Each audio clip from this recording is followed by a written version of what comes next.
ఎక్కడైతే గ్రామాల్లో రైతులు ఎక్కువగా మీరు పంట పండిస్తున్నారో అక్కడ 3 పనులు చేయాలి. ఒకటి, సాయిల్ టెస్టింగ్ కేంద్రం పెట్టాలి. సాయిల్ టెస్టింగ్ కేంద్రం అనేది ఎక్కడైతే ఎక్కువగా ఉందో అక్కడ ఇన్ని ఎకరాలకి ఒక కేంద్రం అనేది కంపల్సరీగా పర్మనెంట్ గా పెట్టిస్తా. అదొకటి. రెండోది, నేను ఎలక్షన్ టైమ్ లో మీకు మాట ఇచ్చాను, స్టోరేజ్.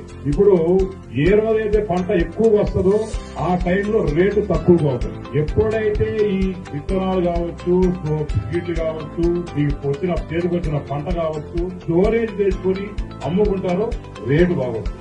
అవునా కదా? ఈ కాలంలో 2024 ఉన్నాం. ఈ కాలంలో ఆర్గానిక్ ఫుడ్, ఆర్గానిక్ అంటే పెస్టిసైడ్స్ కానీ ఫర్టిలైజర్స్ కానీ వాడుకోకుండా నేచురల్ గా, అంటే మా పేడతోనూ ఉంటాయి కదా నేచురల్ ఇంగ్రీడియంట్స్, దాన్ని కానీ తల్లి కానీ చేయగలిగితే దాని ధర 4 గంటలు ఎక్కువ ఉంటుంది. మీరు అమ్మే కిలో 10 రూపాయలు అనుకోండి, 40 రూపాయలు 50 రూపాయలు. కాబట్టి దీన్ని కూడా మీరు ప్రక్షాళన చేయాలా.